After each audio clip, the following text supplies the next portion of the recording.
Kita semua memiliki orang-orang istimewa di sekitar kita. Entah itu teman kuliah, kenalan dari tempat kerja, atau bahkan sanak keluarga terdekat kita. Mungkin cuman sedikit, mungkin juga sebanyak yang gak pernah kita kira.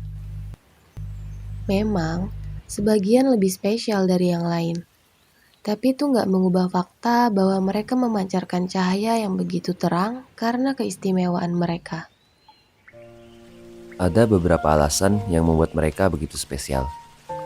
Mungkin itu dari deretan pencapaiannya, dari caranya peduli dengan orang-orang di sekitarnya, atau dari kepribadiannya yang menarik. Mungkin juga karena alasan yang lain.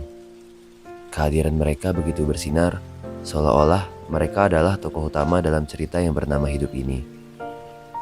Mungkin kamu gak akan terkejut lagi ketika suatu hari tiba-tiba aja mereka berubah menjadi pahlawan super yang siap melawan makhluk misterius mengancam bumi.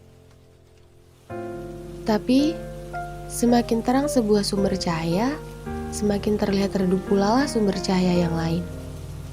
Bukankah kamu pernah berpikir, bagaimana kamu mungkin tidak bisa menjadi orang yang istimewa seperti mereka?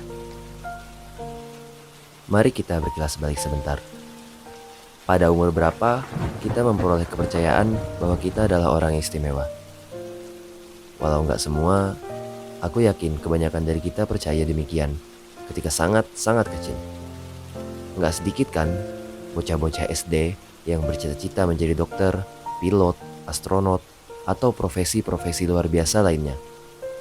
Tumbuh di lingkungan penuh afirmasi positif dari keluarga dan kerabat membuat kita berani bermimpi seluas-luasnya. Tapi ketika kita mulai terjun ke kehidupan di luar rumah, sedikit demi sedikit kenyataan menghempas harapan kita. Sampai akhirnya kita berhenti bercita-cita. Kehidupan yang sekeren itu terlalu istimewa untuk diri kita yang sepertinya gak ada apa-apanya. Tanpa bakat yang berarti, jangkauan relasi yang luas, ataupun wajah yang bisa membuat kita percaya diri, kita akhirnya merasa seolah-olah kita bukanlah siapa-siapa di dunia ini. Padahal, tahu nggak? Makna adalah sesuatu yang kita ciptakan sendiri. Kita boleh memaknai mimpi-mimpi besar itu dengan istimewa, tapi bukan berarti kita harus merendahkan apa yang kita punya. Bukan berarti kurang bersyukur, tapi cuma ada kesalahan dalam menempatkan makna. Seandainya kamu sedang menaruh perasaan kepada seseorang, mungkin alasanmu menyukainya cuma satu, tapi setelah kamu jatuh hati padanya, hal-hal selain yang membuatmu menyukainya juga akan terlihat menarik. Senyum dan tatapan yang sebelumnya terlihat biasa-biasa aja, kini membuatmu sulit berkata-kata. Hal-hal kecil yang dilakukannya untukmu menjadi lebih berharga dibanding seisi dunia.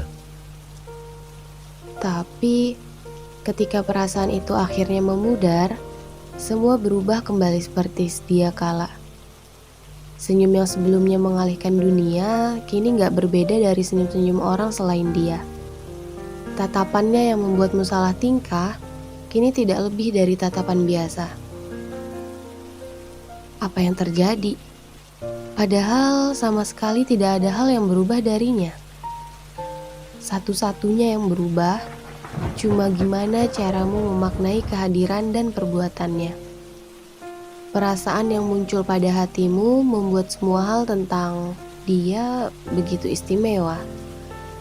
Tapi ketika perasaan itu hilang pula lah semua rasa istimewa itu bersamanya. Pada akhirnya, orang yang pernah membuatmu jatuh hati itu hanyalah orang biasa. Kaulah yang menaruh makna padanya, tepat ketika kau menaruh perasaan padanya. Kalau memang begitu, bukankah kau juga bisa menaruh makna pada dirimu sendiri? Bukankah kita bisa memaknai diri kita sebagai orang yang berharga tanpa pengakuan yang sebelumnya kita cari-cari? Aku tahu, melakukannya tidak semudah membalikan telapak tangan. Tapi, bukannya cuma dengan satu alasan untuk menyukai seseorang, kita bisa menyukai hal-hal lain tentang dirinya. Kalau begitu, carilah alasan untuk mencintai diri sendiri.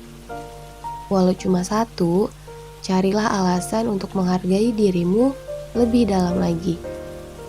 Dan satu alasan itu nggak perlu lebih besar dari kenyataan bahwa kamu telah bertahan sejauh ini, dengan nikmat yang banyak pada setiap hari yang kita jalani. Satu alasan untuk mencintai diri adalah kenyataan bahwa Allah mencintai setiap hambanya, termasuk kita, walau kadang hal itu nggak langsung kita sadari. Makna adalah sesuatu yang kita ciptakan sendiri. Kita boleh memaknai diri sebagai seseorang yang gak berguna. Tapi, bukankah zat paling berkuasa di dunia ini menyayangi kita apa adanya? Apa jadinya kalau kita memiliki cara berpikir yang bertentangan dengannya? Jadi, ayo mencipta makna. Mencintai diri tidak semudah yang orang-orang katakan. Tapi aku yakin, selagi kita sadar bahwa Allah mencintai kita, perjalanan untuk belajar mencintai diri akan terasa lebih menyenangkan.